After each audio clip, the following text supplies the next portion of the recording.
sahabat-sahabat saya, para senior, sesama relawan, saya mendadak tadi pagi ya, ditelepon sama Agus, Ajeng, ini ada acara G20 nih, ada demo-demo. Saya bilang bagus nih idenya. Memang kewajiban relawan ini memang harus pertama itu mensukseskan G20. Apa yang harus dia bisa lakukan, lakukanlah. Misalnya pidatonya Pak Presiden, konsepnya G20, ya kita sebarkan melalui Twitter, melalui Facebook, melalui WA. Nah itu. Nah ini gagasannya Gus Soleh ini nggak kita ragukan karena kita memang sama-sama dulu berjuang zamannya Ahok. Ya kita Gus Soleh dengan saya masuk kampung, keluar kampung di kota Jakarta, Gus Soleh ngasih ceramah, saya ngasih wawasan karena waktu itu saya sebagai ketua Ahoker DKI. Bagaimana yang namanya Ahok itu, waduh dia bisa-bisa di situ. Ya. Nah, disitulah timbulnya politik identitas. Kenapa? Karena orang Indonesia ini kalau bicara agama, terutama yang pendidikannya rendah itu cepat sekali terpengaruh. Nah, tentunya kita sebagai bangsa yang punya peradaban, yang bermartabat, bangsa yang punya ketimuran yang tinggi, kayaknya kalau bentuk-bentuk seperti itu nggak cocok kayaknya. Ya. Lagi berkedok selubung. Melihat kalau yang resmi itu seharusnya ya jangan berlawanan dengan relawan mereka itu. Mereka itu harus dengan NU atau Muhammadiyah yang menegur atau MUI, itu tugas mereka. Kita ini sebagai relawan dibenturin. Partai politik juga tidak berkutat politik.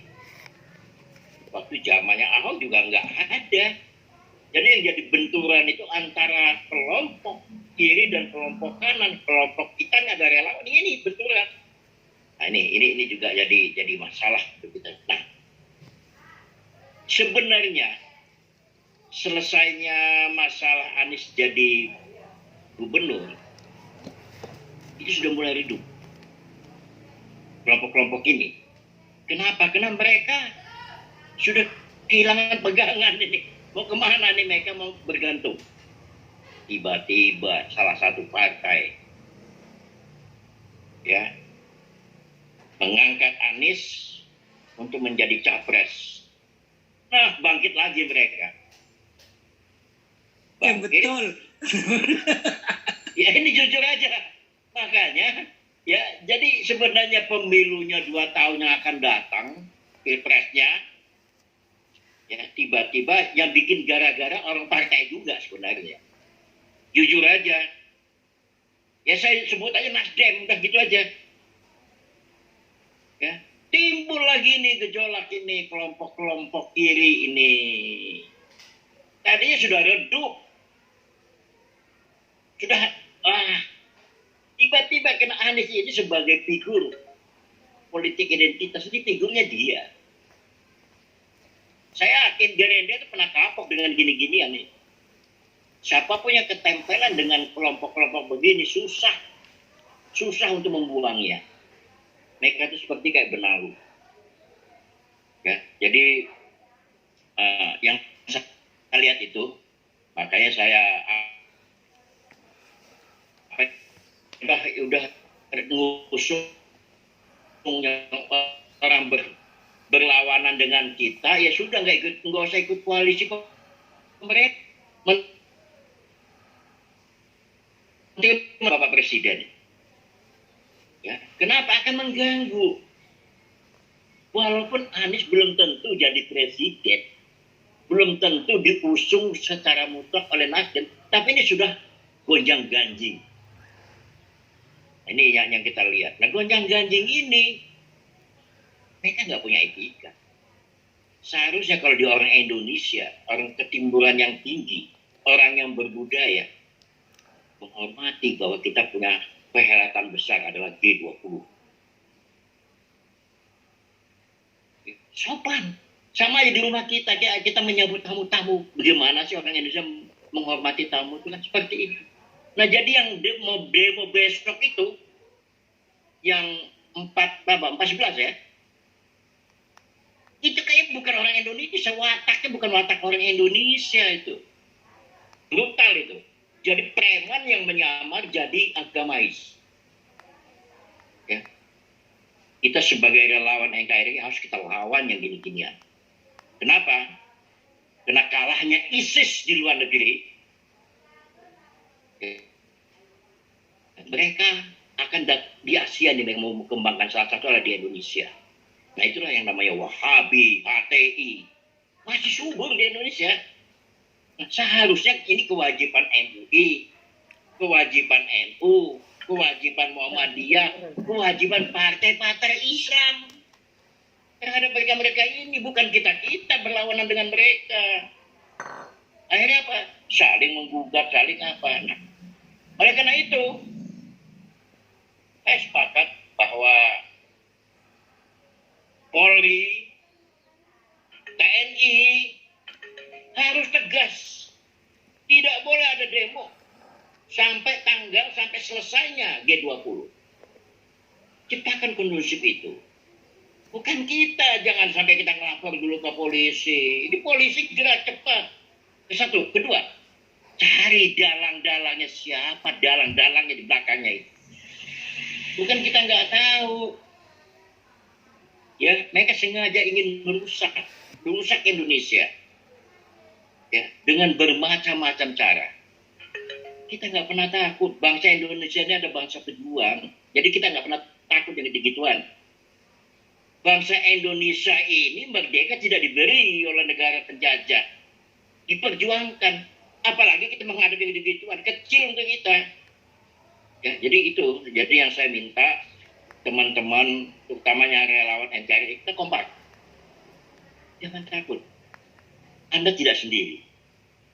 Ya, orang yang di barisan Pancasila, di barisan merasa persatu kesatuan itu tetap kita bahu-membahu. Nah itu. Jadi kalau saya melihat G20 ini, kita juga pertama bangga, hasilnya seperti apapun juga kita sudah bisa prediksi. Bahwa tahun 2023 akan memasuki era krisis. Salah satu adalah krisis energi, krisis pangan. Nah mudah-mudahan Indonesia tidak masuk dalam krisis itu.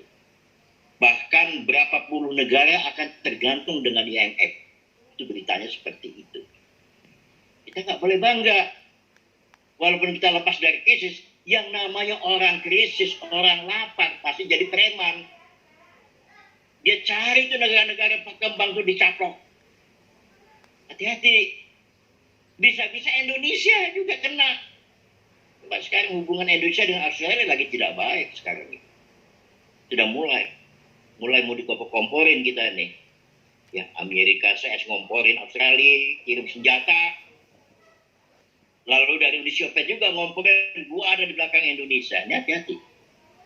Ya, jadi kita juga harus jangan tutup mata lihat kondisi ini. Walaupun kita ini, saya berkeyakinan untuk pangan kita bisa atasi. Kenapa? Karena petani kita masih rajin bertani. Itu harapan saya terhadap itu. Lalu saya berharap kalau bisa memang Gusne bikin konvensi pers atau tidak press release saja, surat terbuka kepada Kapolri, kepada TNI, ya kan, dihimbau datangin mereka, lo orang Indonesia apa bukan, gitu. Ya, kalau lo mau demo ini belum, pilpresnya masih lama. Partai-partai besar aja tidak memulai mengusung calon-calonnya, tiba-tiba nyelonong ada salah satu partai yang koalisi tadi ini curi-curi. Salah lagi curi-curinya kan menjadi lawan. Ya, jadi saya berharap sekali ya bahwa kalau memang ini betul-betul terjadi di 411 ini mencoreng Indonesia di mata dunia. Sebaiknya dicegah. Kalau saya jadi kena mereka preman, ya kandangin secara preman lah. Mereka itu hanya pakai peci gitu. Ada di situ wahabi semua isinya itu. Mantap. Nggak usah takut. Ya, saya biasa. Saya adalah sekjen Front Pembela Merah Putih. Namanya Eriko Guterres saja tahanan rumahnya di rumah saya. Dulu tentara takut nyelamatin dia. Saya selamatin di rumah saya. Jadi nggak usah takut. Ya. Jadi saya minta kalau bicara dunia relawanan, saya itu sudah babak belur dari zamannya Pak Jokowi. Sebelum jadi gubernur saya mengusung bersama-sama beliau. Sampai gubernur kayak apa suka dukanya. Kita udah biasa Pak begitu. Sampai Ahok digituin. Sampai Pilpres 2014. Seperti apa. Jadi bagi saya itu hal dan udah biasa lah. Ya. Tapi lucunya di saat terjadi benturan tidak ada partai yang nongol. Terus si A menang, harus mengaku itu gara-gara saya, ini gara-gara saya, semua merasa berjasa. Nah saya minta juga saya berharap partai-partai pun juga ikut berpartisipasi mengatasi ini. Ya, terutama adalah ya yang punya kewajiban keamanan adalah Polri dan TNI. Itu dari saya tidak banyak-banyak bicara. Saya setuju apa tadi yang disampaikan oleh Gus Soleh itu lengkap itu semuanya. Lengkap. Jadi kita nggak perlu bilang, kita bicara action. Ya. Ini maaf ngomong nih gara-gara partai ini. Tadi udah adem ayem. Begitu lengser Anies kena sebagai bapak identitas. Nongol lagi salah satu partai berkoalisi dengan pemerintah ngusung dia, padahal belum tentu. Nongol lagi, hidup lagi yang namanya sel-sel hidup lagi, makin berani mereka. Itu sampai tahun 2024. Hati-hati. Dan ini tugas kita bersama, kita bersihkan mereka. Ya, bersihkan mereka itu namanya HTI. ISIS itu ada di situ. Wahabi. Hati-hati. Ya, bukan dia saja yang Islam. Dia seolah-olah surga itu diatur oleh mereka, neraka diatur oleh mereka. Mengajarkan mereka itu. Seolah-olah adalah pemilik surga mereka. Nah, inilah pembodohan. Nah ini, saya rasa itu saja. Saran saya, mudah-mudahan ini bermanfaat. Ambil yang baik, kalau tidak baik dibuang jauh-jauh. Wabillahi wal taufiq wal hidayah. Assalamualaikum warahmatullahi wabarakatuh.